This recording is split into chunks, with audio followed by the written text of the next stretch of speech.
start, I just finished watching the first 2 episodes of The Acolyte, the new D+ Star Wars series, created, written, directed by, I think, a lot of directed by Leslye Headland, who is famous for several reasons, of course. Yeah, my first impression, honestly, pretty damn boring. Pretty boring. There will be spoilers, of course. Why else would I talk about it otherwise? So the 2 episodes are first, the titles of the episode, and I think they're doing this because Amanda Stenberg, is that her name? Amanda Stenberg plays 2 characters, May, who is the main character, and then the main bad guy. No, I'm sorry, May's the main bad guy, and Osha is the main good guy. They're twins, and every time I think Osha, I'm thinking the Occupational Safety and Hazard Administration, but okay, never mind. So yeah, they're twins. That was the big twist. Of course, it had been revealed a little while ago that the Acolyte, who is May, has a twin sister, Osha, who was a former Jedi. They both apparently were separated as children.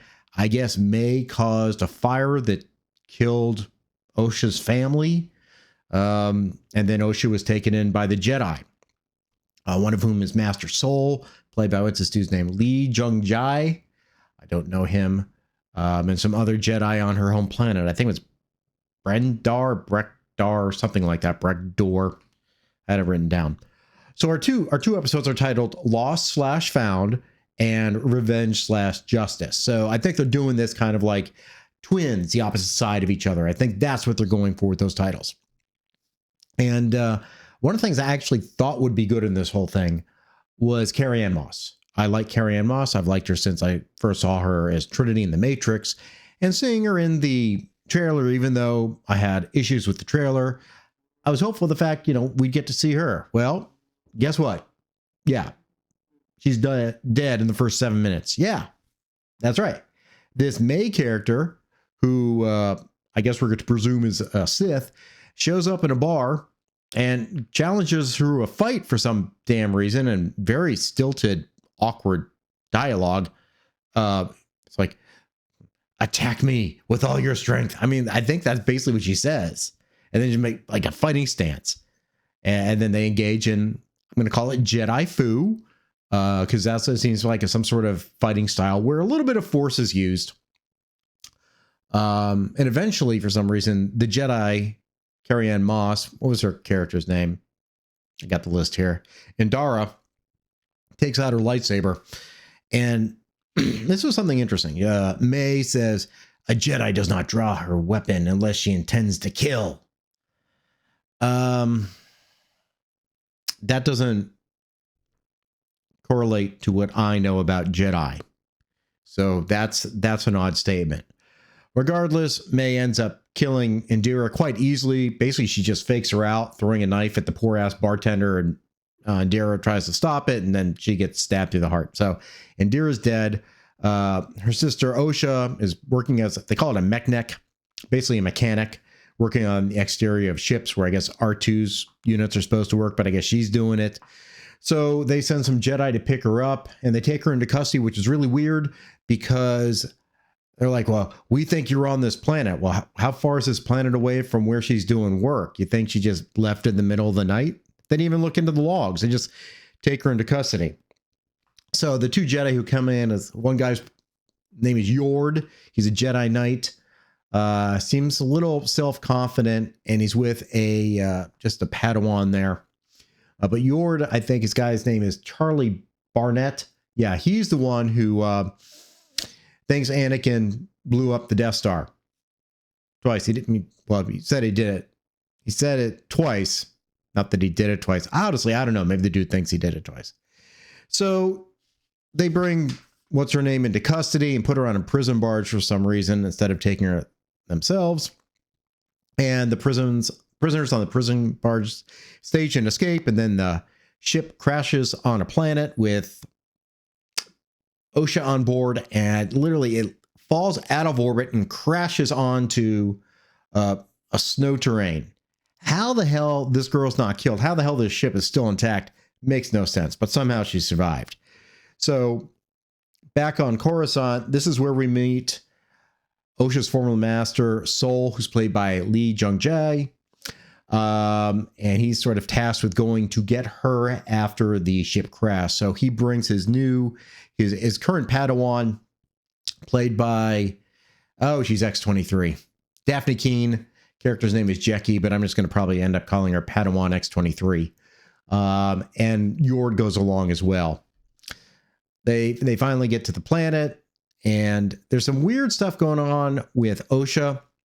She's having like memories, like interactive telepathic dialogue with May.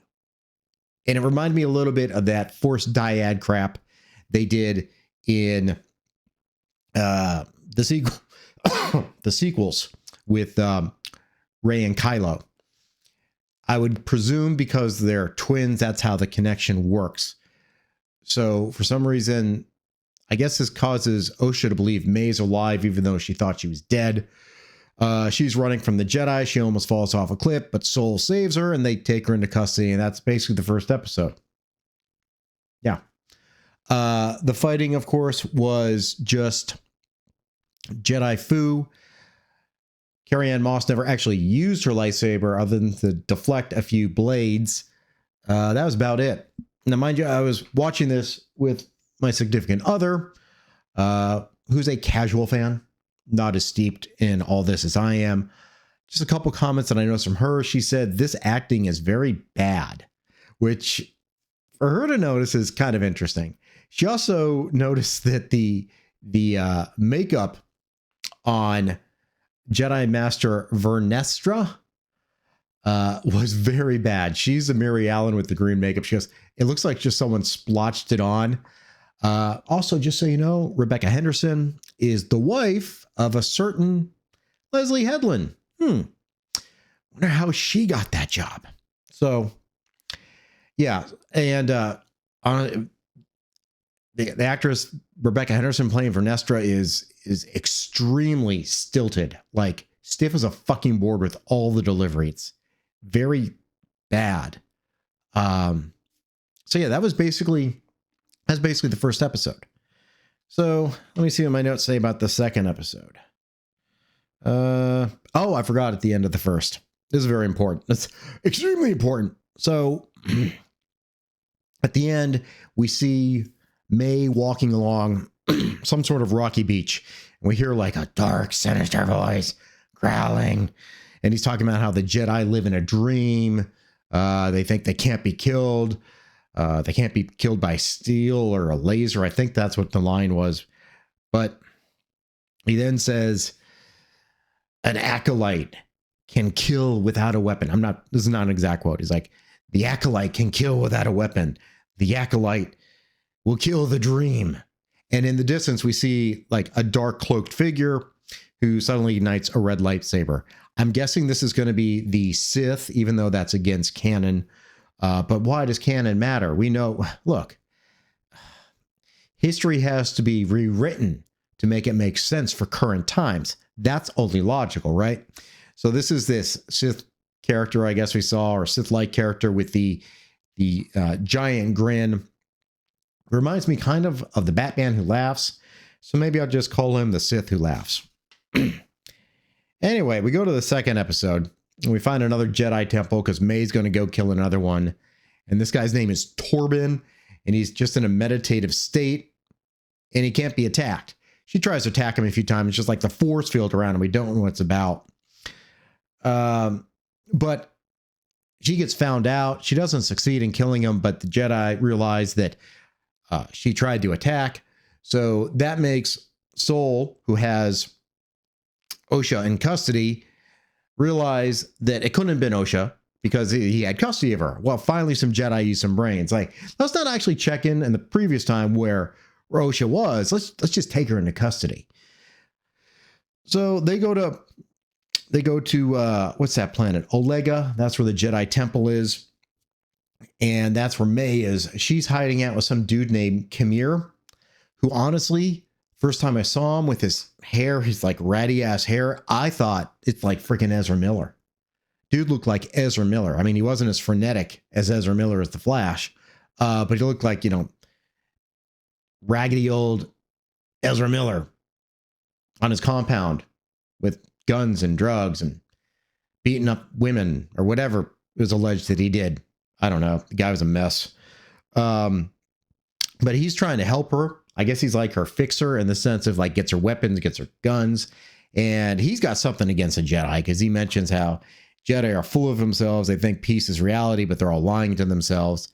And he gives her some poison because somehow this is going to make Jedi Master Torben admit that he did something wrong. This all relates to something that 4 Jedi did, I guess, in relation to May.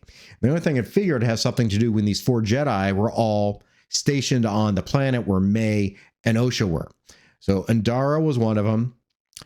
This Torben guy is another. There's a Jedi Wookiee, that's Kelnaka, and Sol. So those are the 4 Jedi. So I presume those are the 4 Jedi that May has to kill because she says she has to do that to impress her boss, whoever this quasi Sith who laughs is. So she gets some poison and goes off to kill him. Then Osha, Sol, and the other 2 show up. And, they're trying to track things down, go into the temple. And now while they're talking with the people in the temple, making their way through, that's when May gets in and kind of guilts Torben into killing himself for something he did wrong. He's very contrite and he takes poison and dies. And that was it. He's dead. Of course, Osha arrives and sees what's happening, and they all think, oh, she did it, because, instantly. But Yord, I guess, was following her. It's like, oh, no, she didn't do it. I was right behind her. I saw it the whole time. She didn't do it. Now, the rest of the episode basically devolves into Jedi CSI. They decide to make contact with May's accomplice, Kamir, who's in the local apothecary. So Osha goes undercover and is wearing a wire. Literally, like her droid is her wire. And they're like all monitoring. It literally is like a procedural show. It's like, oh, we're gonna catch him in a lie. And they're waiting for a confession. And it's like, well, he said this. Let's wait for more. This is not Star Wars. I don't know what this is. This is weird. It's weird. So they end up finding out where May is, bait a trap for her. Sol and May then have another Jedi foo fight. She escapes. Sees that her sister's alive. I guess she also thought her sister was dead. Runs off. And that's basically it. Then we get to see the Wookiee Jedi at the end. So yeah, that's kind of what happened. For the High Republic apparently being, the height of the Jedi, we have 2 episodes with very little action other than Jedi Fu, which honestly kind of looks very awkward. It is either under choreographed or over choreographed. I don't know which it is, but it is not seamless. It's not natural. Neither is any of the dialogue or interaction between any of the characters. It all seems very forced. Just like they're reading lines without understanding any of the text of the story. Yeah, that's why I say overall it was boring. We're supposed to be having Jedi at the height of their powers, and all we get is drawing lightsabers and pointing them. Hell, Yord draws his lightsaber and uses it as a freaking flashlight to walk through a cave. I'm not kidding. He holds out his lightsaber. Oh, where am I going? Where am I going? I don't think that's a proper use of a lightsaber. I mean, don't you have like a flashlight or something? So yeah, I did catch a couple things. Both May and Osha have mothers. Never mentioned a father, just their mothers and her sisters. And I've already heard in the 3rd or 4th episode that something Very bad is said that supports the idea of force is female. But yeah, I mean, I don't want to say that there's any real messaging going on here at this point. Not that I'm getting, I could be missing it, but I was just like struck by the boringness of it. There's nothing really engaging. I'm not like, oh, I really like this character, or, ooh, this character is interesting. I'm doubtful. I'm not making a connection to any of these characters. I know if I were to go on Twitter right now, let's see. I know we got the Acolyte trending. Let's see what we got. Let's see. All right, some people are. I just love the advertisement for Star Wars. Experience the show critics are calling riveting. Maybe like driving a rivet into your head because it's boring and annoying. It's not riveting. What are people saying? There's going to be so much gushing going on. Yeah, Yord had his shirt off at one point. I guess that was supposed to be something. So good. What a premiere. This is exactly what the story in Star Wars needed. I mean, do we need more boredom? I don't think so. So I was not struck by anything overly woke messaging like we've seen a lot, like we've seen in Dr. Shooty. It was just dull. And I don't think very well done. So first 2 episodes, blah. I guess the next 2 are really where things kick into gear when it comes to, Leslye Headland's story she wanted to hear as a queer child. So, I may do a more detailed review later on. But again, this is first impressions, first recap, what I saw, what I thought. Questions, comments, witticisms down below. Click all those good buttons. See you guys later.